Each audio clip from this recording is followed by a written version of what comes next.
Hi, this is Sally's Book Club. Listen daily to discover global bestsellers carputed just for you. Today, I'm going to introduce this book called The Happiness Hypothesis, written by Tal Ben-Shahar, who taught Harvard's most popular course on positive psychology. Why was this course such a huge hit? Even though Harvard grants are super smart and become social elites, many still struggle with happiness. Ironically, the more wealth and status people gain, the less happy they often become. Tal dedicated his career to studying how we achieve happiness. His insights about lasting fulfillment are all in this book, where we'll tackle two big questions. First, what really is happiness?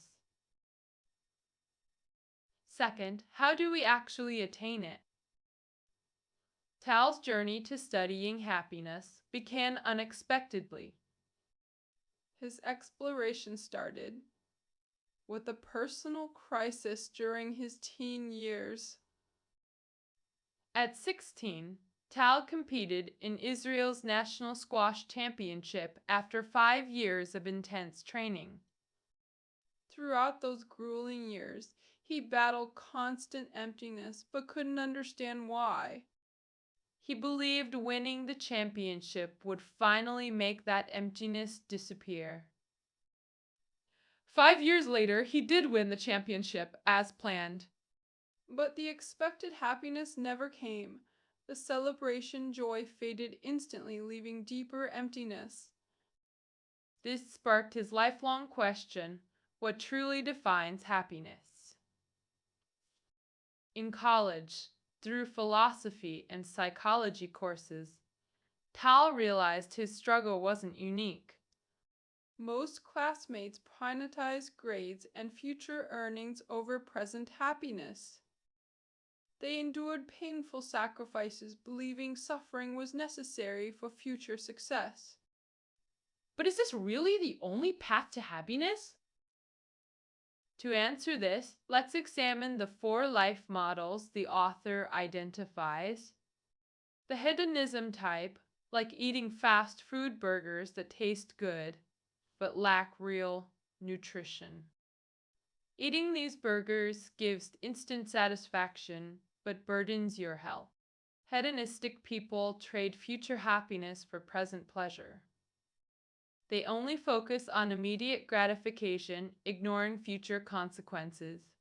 The second type is the rat race mentality, like a tasteless veggie burger with organic salad. Though healthy, it's utterly unsatisfying to eat. Ray trace folks endure present misery, hoping for future happiness. The third type is nihilism, like a burger that's neither tasty nor healthy. They stop caring, neither enjoying the present nor expecting future joy. The fourth type is the happiness model.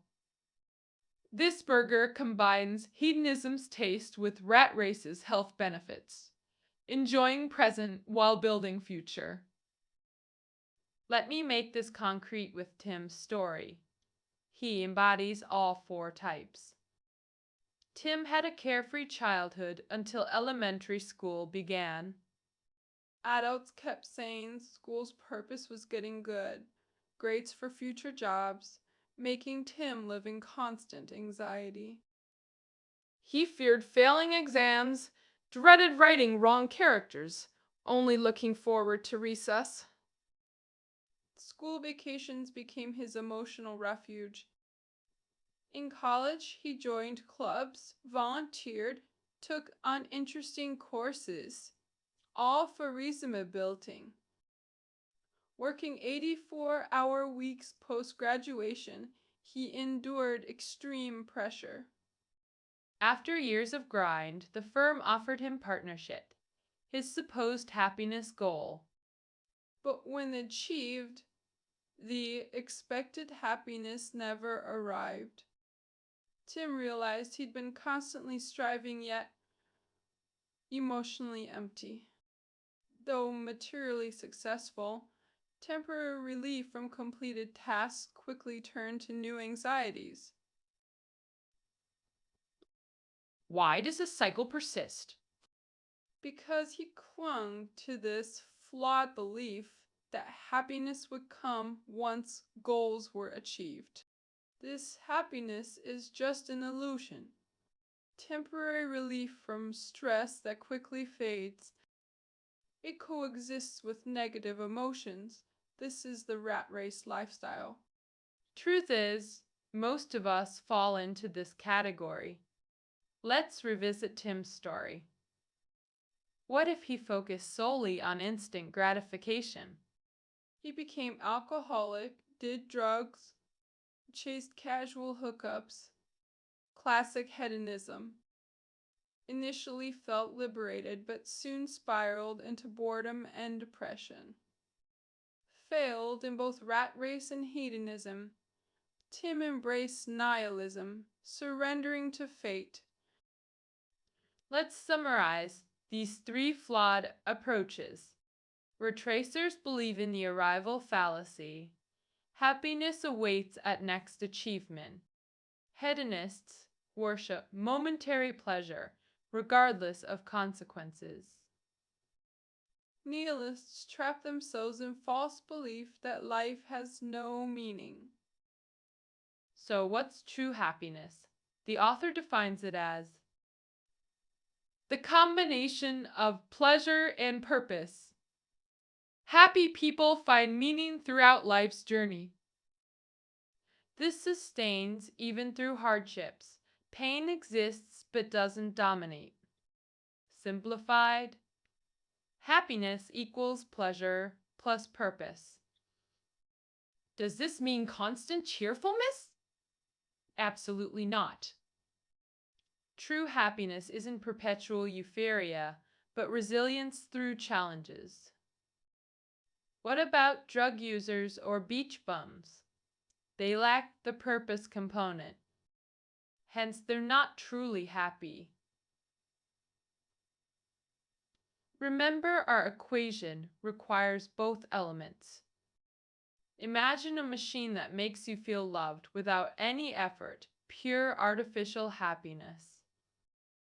Would you choose to live hooked to this machine forever? Most people wouldn't. True happiness involves others' well-being too, not just personal feelings. We also want our joy to come from meaningful sources. But wait, didn't we criticize goal-obsessed rat tracers earlier? Why emphasize purpose now? Why, the sudden push for goal setting again? The key is setting goals that truly resonate with your inner self. Authentic goals born from self-discovery, not social expectations. It's like answering your true calling, finding life's mission. Observe how many lives revolve around money, society's default success metric. Why do we default to material measures for happiness? Evolutionary roots. Our ancestors survived by hoarding resources against hardships. Material things are measurable, easier to quantify than emotions. We can count dollars, but can't neatly measure fulfillment. Danger comes when we confuse means money with ends happiness. Chasing bigger paychecks, fancier homes, higher positions. These only provide temporary happiness spikes. True happiness goals liberate us to enjoy the journey, not obsess over destinations. Self-concording goals spring from deepest convictions and passions. What are self-concordant goals? Let's explore through G.A. Cianlin's story from his memoir, A Decade in Germany. G never aimed for fame. He simply loved reading since childhood, going to great lengths to borrow books. Even copying texts by hand in tough conditions couldn't dampen his passion for knowledge. During the Cultural Revolution, when confined to a cowshed doing menial labor, He recalled those days with humor rather than bitterness in his writings. How did he maintain such resilience through hardships? The secret lay in having self-concordant goals align with his true self. Reading became his ultimate purpose. Other worldly matters paled in comparison. So, what's happiness? The formula remains. Happiness equals purposeful goals plus enjoyable pursuit, regardless of outcomes. This mindset helps endure setbacks while maintaining positive outlook. Now, how to apply this to real life? The author suggests 3 areas. First, joyful learning. What's that? Let's examine its opposite. a drowning model studying just to escape punishment like holding breath underwater. Students drowning in forced homework, mistake relief for happiness when it ends. Common school mottos like learning requires bitter effort perpetuate this myth. But must learning be painful? Psychologist Mihaly Csikszentmihalyi's flow theory says no. Flow state occurs when fully immersed in activity that's intrinsically rewarding. In flow state, our senses merge with experience. Action and awareness become one. Like when we're so absorbed in reading that we don't hear someone calling us. Or when hours fly by during deep conversations with friends. These are all flow experiences. Flow state combines enjoyment with peak performance. Ideal for effective learning. How to guide students into flow? Teachers should master the art of questioning. Socrates pioneered this through his dialectic method, never giving direct answers. He guided students through strategic questions until they discovered truth themselves. This process makes students fully engage with problems, feeling personally invested. Clear goals are essential for achieving flow state. Total immersion in goal pursuit creates flow, where present joy becomes future reward. Optimal challenge level is crucial, neither too hard nor too easy. Overly difficult tasks cause anxiety, overly simple ones breed boredom. Next step, finding fulfillment in work by privatizing meaning over money. 3 work attitudes exist: job, career, and calling. Job-oriented people work for paycheck counting days to weekends. Career-focused workers seek promotions while maintaining work-life separation. The last type views work as a calling. The work itself is the goal, though money and position still matter. Their work stems from genuine inner drive, what we call self-concordant goals. To find happiness in work, how we perceive our work matters more than the work itself. Take Fan Jinshi, director of Danhuang Academy, as a perfect example of mission-driven work. When she first came to Dunhuang in the 1960s, it lacked modern facilities, just earthen houses and coarse food.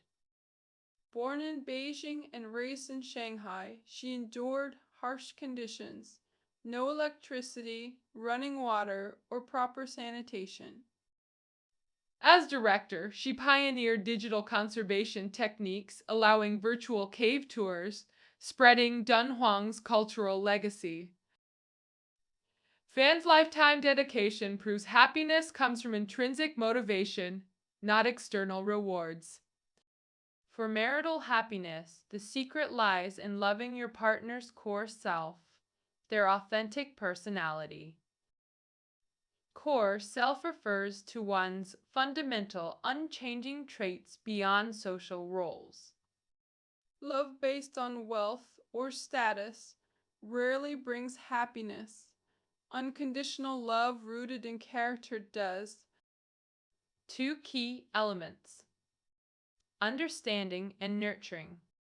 Understanding means connecting with your partner's true self to deepen intimacy. Mutual exploration becomes the journey of relationship growth. Nurturing means perfect partners aren't found, but developed through commitment. No one finds a flawless match. We create compatibility through effort.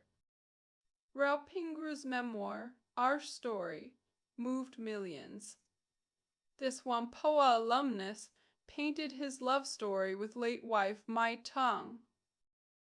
Pingru and Mai Tang's arranged marriage story shows love cultivated through daily understanding. Pingru said even with free choice, he'd never find another Mai Tang. During Pingru's reform through labor detention, many urged Mai Tang to divorce him. She refused firmly. He's faithful, patriotic, and honest. Why leave? Relationships built on mutual understanding withstand life's storms. Let's recap the book's key insights. True happiness equals present joy plus lasting purpose. Set self-concordant goals while maintaining healthy money perspective. Apply flow theory to create joyful learning environments for children. Find calling in work rather than just pursuing promotions. Love your partner's authentic self through continuous understanding and nurturing. Happiness isn't about what we get, but how we perceive and engage with life. That concludes our exploration of the happiness hypothesis. Full notes below. See you tomorrow.